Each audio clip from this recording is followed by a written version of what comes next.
All right, so we're moving on to BEA.gov. This is the Bureau of Economic Analysis.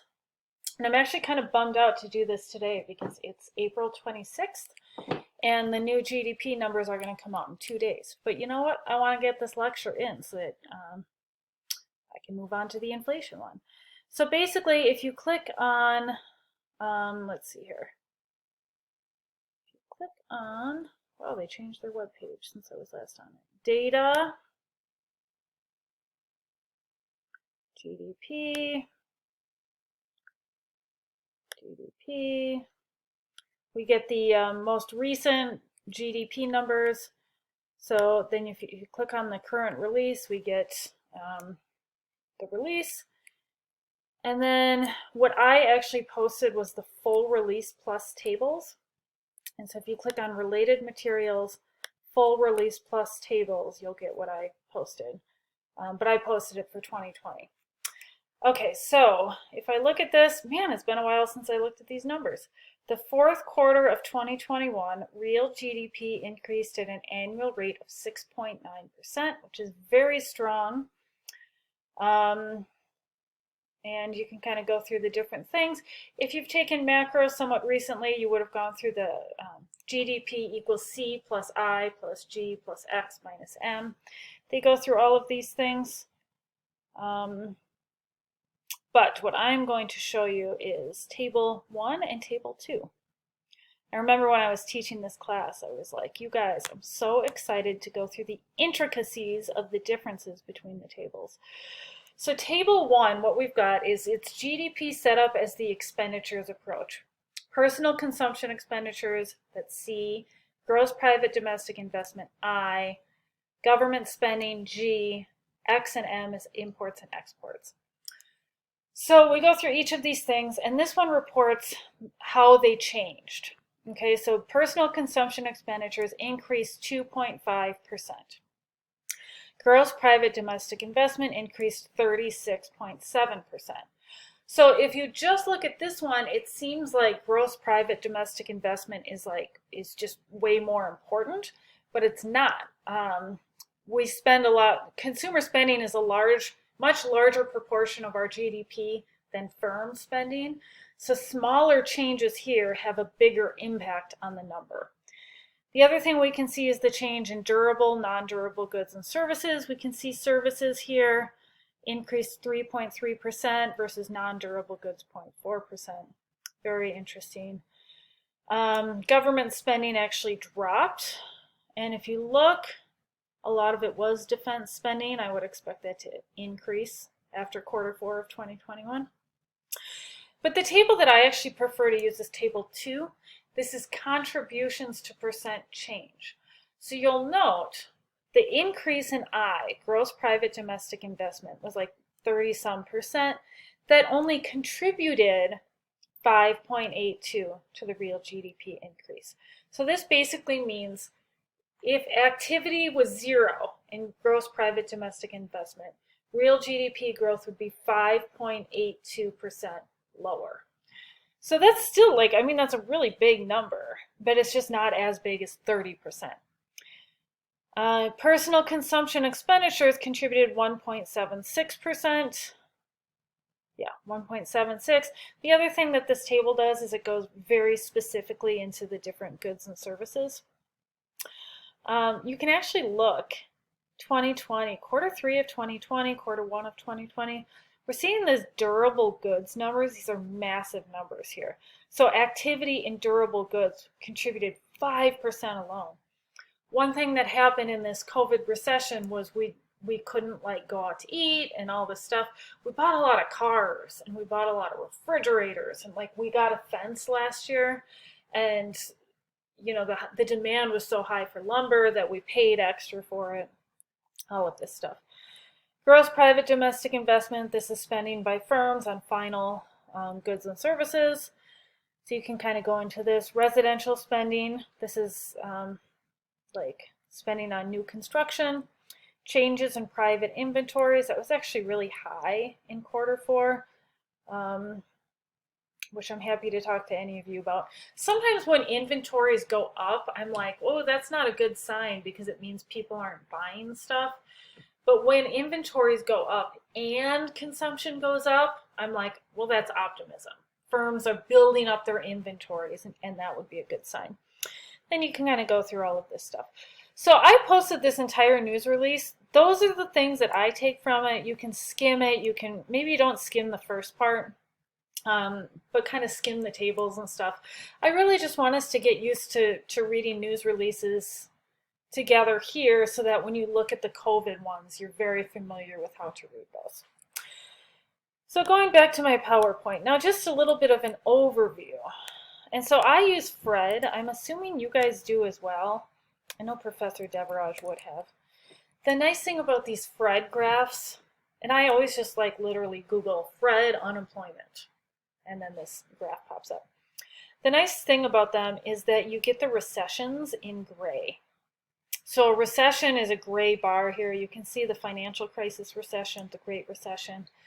And so you can, I can kind of ask students, hey, what's the relationship between unemployment and recessions? Well, unemployment seems to spike during and after a recession. So this is just helpful to see. Unemployment, why does it spike after a recession? First of all, businesses are slow to hire back after a recession. Second of all, remember that thing I talked about where workers get optimistic and then they start looking for work again? So that like falsely increases the unemployment rate.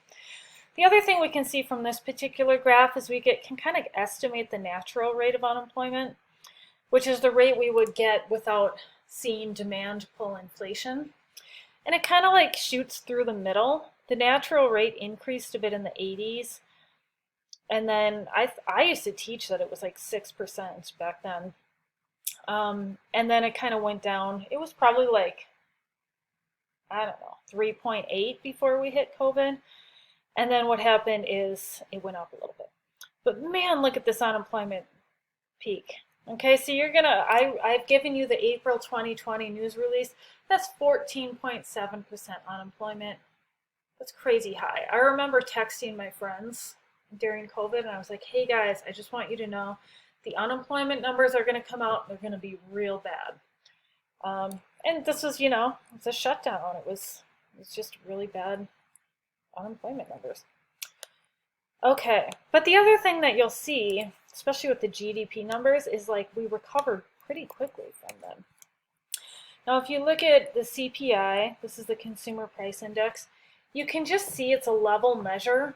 The index actually is, it's at 100 in 1983, that's the base year. To look at the change, you actually have to edit the graph, and you can say percent change from a year ago. This is how I like to do this one. And then you get the inflation rate. Let's see, where did it go?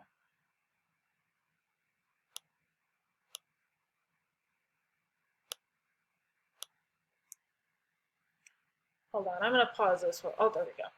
Okay, so now we get the inflation rate. And those of us that have taught the 1980s recession, you're familiar with the high inflation of the 80s and all of this stuff. So what happened to inflation during the COVID recession? It went super far down. We had experienced a negative demand shock, and we expect low inflation when that happens. You can see the inflation since then, right? So that's an interesting one to look at. And you can see, actually, every recession except these 80s and 70s recessions, inflation tends to drop. Okay, so the last one that I'm going to show you here is real GDP. And again, you have to kind of play around with it to get the rate of change. So this is just real GDP. It's 19 trillion. Okay. Look at the drop though. Like you don't even have to get to the rate of change to see this tremendous drop in real GDP. But if you click on percent change from a year ago,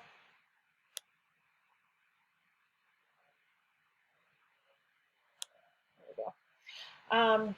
You can just see the insane numbers. And actually the numbers, I think that it's picking up a little bit, it's picking up like the annual numbers. You're going to see the quarterly numbers. The quarterly drop was like 34% in one quarter. But again, you're looking at real GDP. In a recession, real GDP tends to drop, and then it increases when we're not in a recession.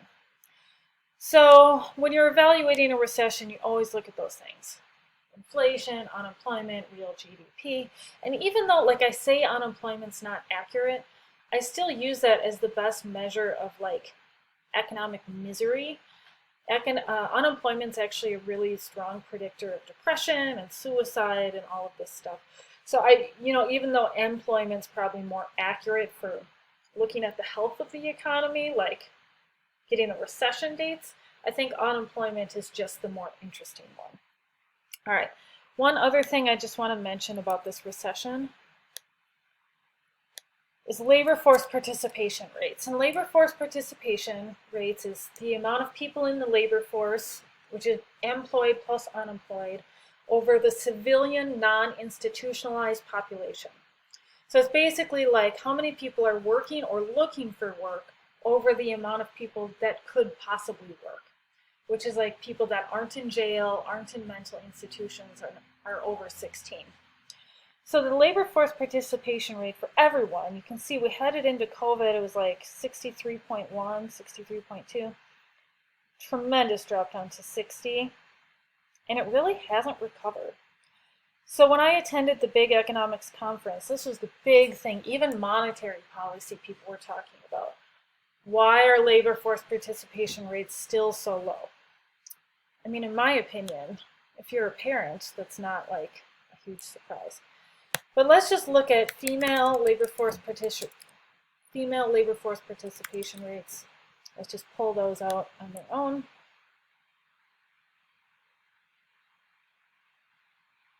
And you can see a tremendous drop for women. So women, it was 57. We can kind of see it still hasn't recovered. You could do the same thing for men.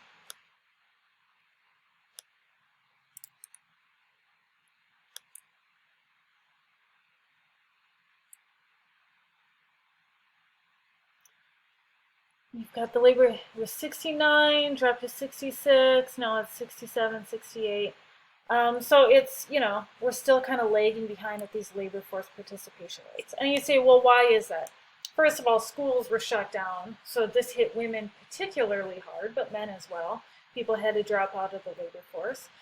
And the other thing was just COVID. People were scared of getting COVID, so we saw people drop out. Now, I'm teaching the economics of race and gender at the moment, and if you look at the Black male employment rate, which I was not aware of this, that took the biggest hit. So it seems like Black men are like staying out of the labor force at a greater rate.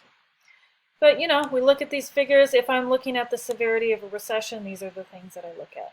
So again, you have a project where you're comparing the COVID recession with the financial crisis. Hopefully I've shown you how to use all of these tools. But beyond, responding to the perusal stuff, the last thing that I need from you this week is to just fill out the little Blackboard thing on these questions. What are the official recession dates? What made this recession unique? That's many answers you can give with this. And then do you have any questions for me?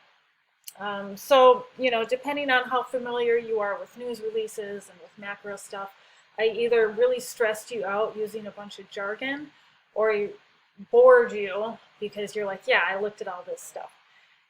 Either way, bear with me. We're going to move on beyond this. I'm going to explain a lot of the jargon next week when we talk about inflation. Really dive into these inflation numbers. And then the following week, what we're going to do is we're going to talk about the Federal Reserve.